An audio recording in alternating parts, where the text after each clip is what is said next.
Guys, it's Robert Earl out here at the Eco Ranch in far west Texas with Cascade the Wonder Dog. Of course, he's got to ham it up for the camera. Hey, I'm doing a little vlog today on March 25th, 2017. A little bit of an update and a couple of things I wanted to tell you. So, let me get behind the camera and I'll tell you. Well, from behind the camera, here is the completed turret footing, ready to go.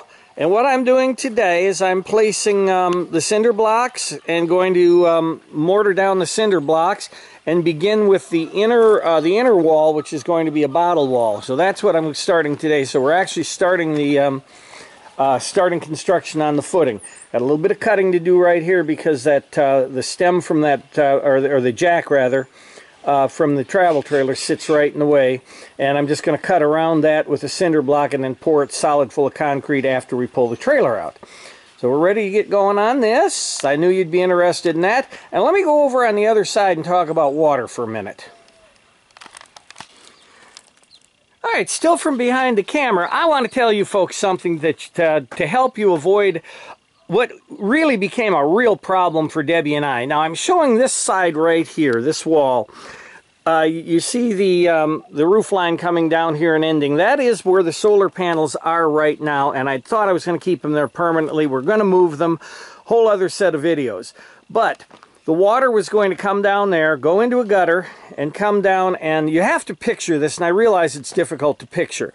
Right down at the bottom here in the direct line, I had a blue barrel. Now that blue barrel, the best way to say it is it acted kind of like the wash tub in your laundry room, if you have a wash tub in your laundry room, where the washing machine would empty into that and it would fill it like halfway and then it slowly drains. That was kind of the idea there.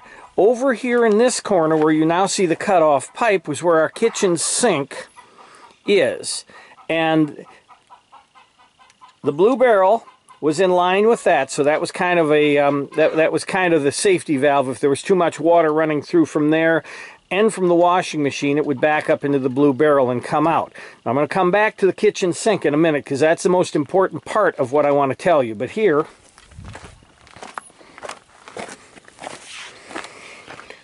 over here is the blue barrel right now. Now let me tell you what happened. From the kitchen sink all the way to the end of the building is roughly 50 feet. Then we have a 90-degree turn and about 130 feet going down to the gray water tank, which is in the ground. Now from the kitchen sink to the gray water tank, it's about a 14-inch drop, so that's less than an inch in 10 feet. I've moved the blue barrel here for a specific reason. I did want to show you the blue barrel, and I'm going to get ahead of myself here. The washing machine water now comes through this top pipe into the blue barrel, where it's going to act just like your wash tub at home. It's going to fill up part way and then drain slowly down through the gray water line that, roughly 140 feet from here down there.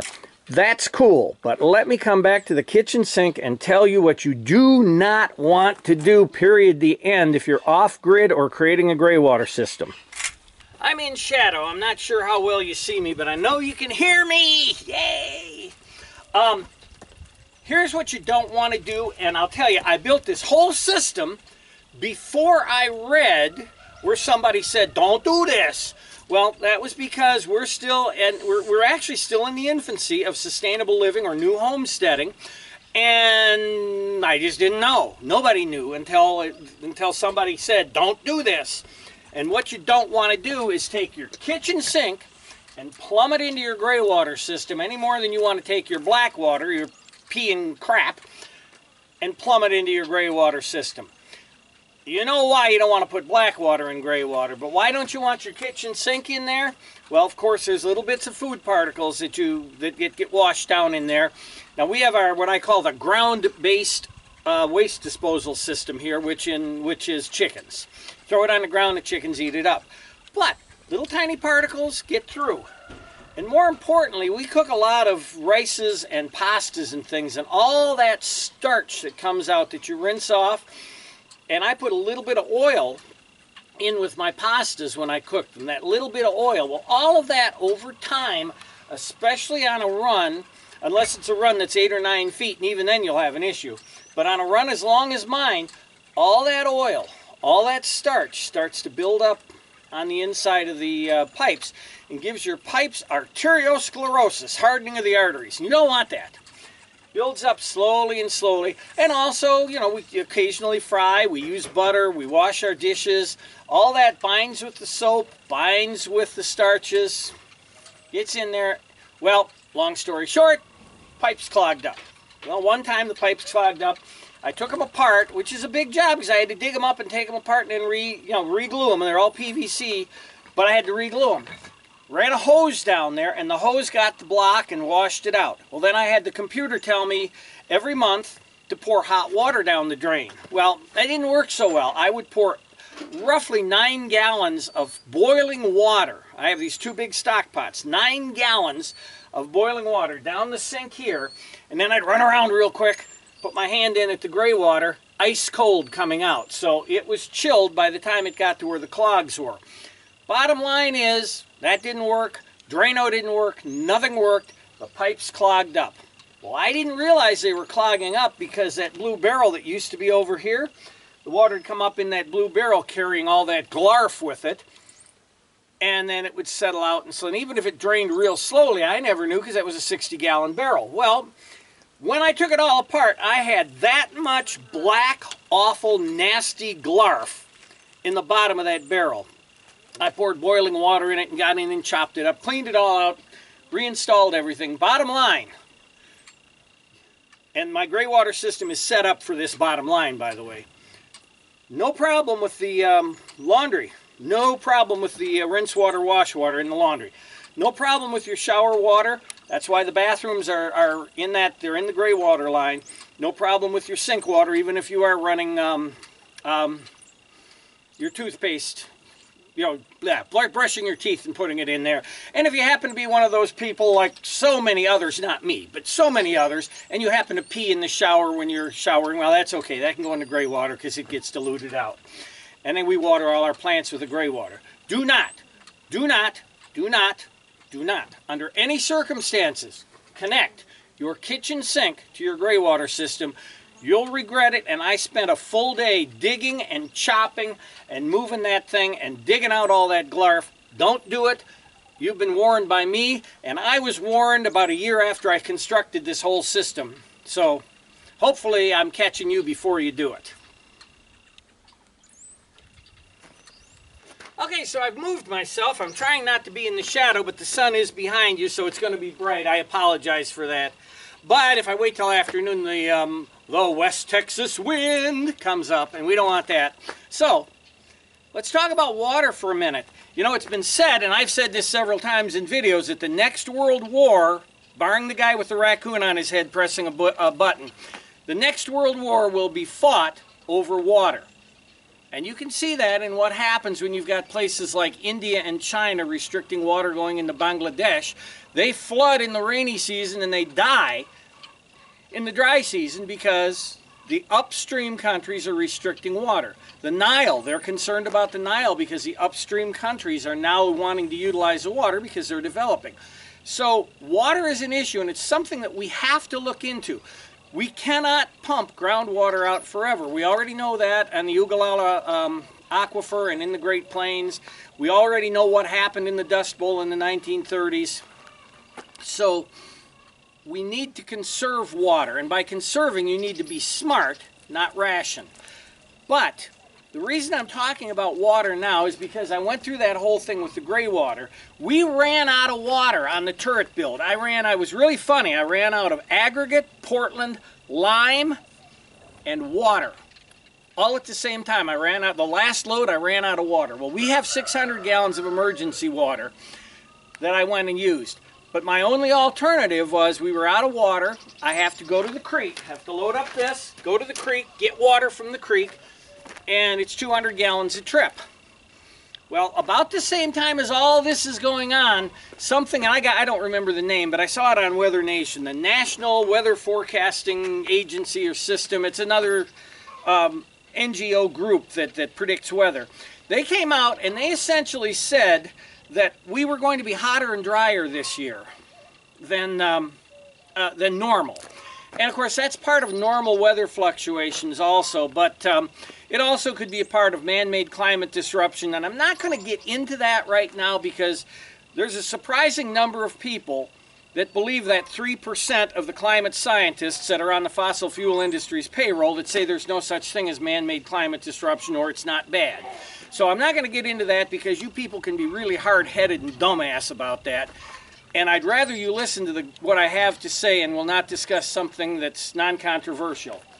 Except if I went in for surgery and I had a 3% chance of survival, I wouldn't take that.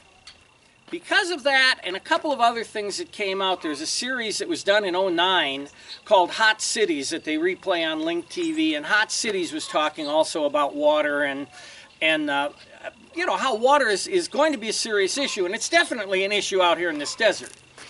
I got a little scared, and you always have to look at things like, what's the worst that can happen? Well, if I only went down to the creek and got 1,000 gallons of water, the worst that can happen is I'll run out and I'll have to go back to the creek. But it may not be there. It's drying up right now. My Tanaha hasn't had water since September. So I actually I counted them. I made 39 trips to the creek. Filled up every drop of water we had. 7,800 gallons of water because I was concerned about what they had said about us being hotter and drier. You folks need to look at ways of capturing rainwater and conserving water and doing what's necessary so that you can continue to live the way you're used to. If you insist on having a lawn, then water it intelligently, like with rain barrels or by capturing rainwater, gray water. And I don't care if it's illegal in your city to use gray water. Nobody's going to know you're putting it in a rain barrel and watering your lawn with it. But we have to do things like that because we're looking at hot and dry, and we may be actually looking at the beginning of just the temperature increase. So I wanted to say that and you know, talk about water, talk about gray water. And I believe that's all for this vlog. But those two things, gray water, don't hook up your kitchen sink, and conserve but don't ration your water, I wanted to talk about because that really concerned me when I saw it, and I watch the weather. We all should be watching the weather.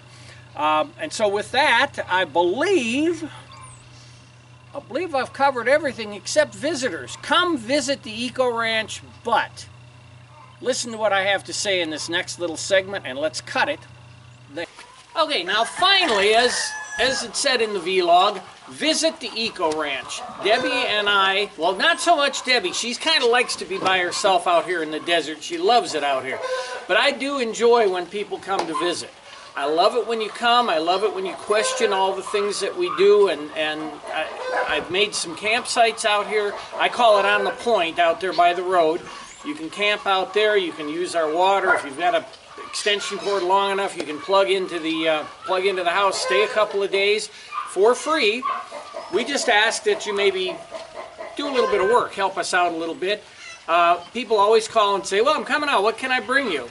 Well, if you're going to come out and you want to know what can you bring, Portland cement is always a good idea, but the damn bags weigh 94 pounds, so I know that. But Portland cement, of course, if you drink beer, you should probably bring a little beer because sometimes I'm low.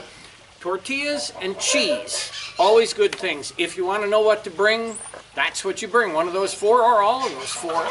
And a pocket full of money wouldn't hurt either. But seriously, we've had some visitors that have come out here lately, and I love it when the younger people come out because I was young when I started to get curious about many different things. But we've had an issue that I wanted to address and talk to right now. I have Wi-Fi here for people, so you can hook up to your computer. You can, without borrowing my phone, you can make a VoIP call. It's no problem. But I've had a couple of young 20-somethings out here that have that smartass phone grafted to their hand. And they can't have a conversation with me without doing this. And if I'm opening up my house to you and I invite you to come in and you make the trip here, you need to look at me. I'm here. I'm right here. And if we're talking about something, I don't need you to verify it with an app on your smartass phone. We'll just talk about it. If you have a doubt about it, look at it later. Don't be doing this with the smartphone. I will shut I will shut the Wi-Fi off. And that's how strongly I feel about people not communicating. You know, you've got this thing called social media on those things, and what it does is it makes you antisocial when you're here. So if you're coming to visit, you are welcome. But turn that thing off, put it down, or excuse yourself. Go to your tent, go sit quietly somewhere, and then play with it. Don't play with it when we're talking, because I will turn it off and walk away from it. Just thought I'd mention that because I decided not to say anything when the last guest, and I'm not, whoever, if you think I'm talking to you, you're one of 2 or 3, so no, I'm not talking directly to you. It's been 2 or 3 people. Don't like it, don't do it.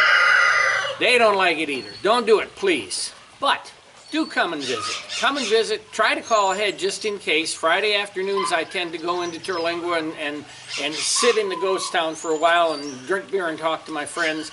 But most of the other times we're home. But do try to call ahead, especially to get directions, because if we get a rainstorm, which we haven't had recently, but if we get a rainstorm, my creek crossing will wash out, and then I've got to give you different directions. So that was the thing about visiting, and I believe that's the end of this vlog for March 25th. Cascade the Wonder Dog is out hunting rabbits, so I will say to all of you, come and visit, keep an eye on water, keep water conservation in the front of your mind. Don't buy that $10 a gallon bottled crap, because it's no good for anybody except the people that are marketing it to you and have convinced you that it's something you need to buy because other water is unhealthy.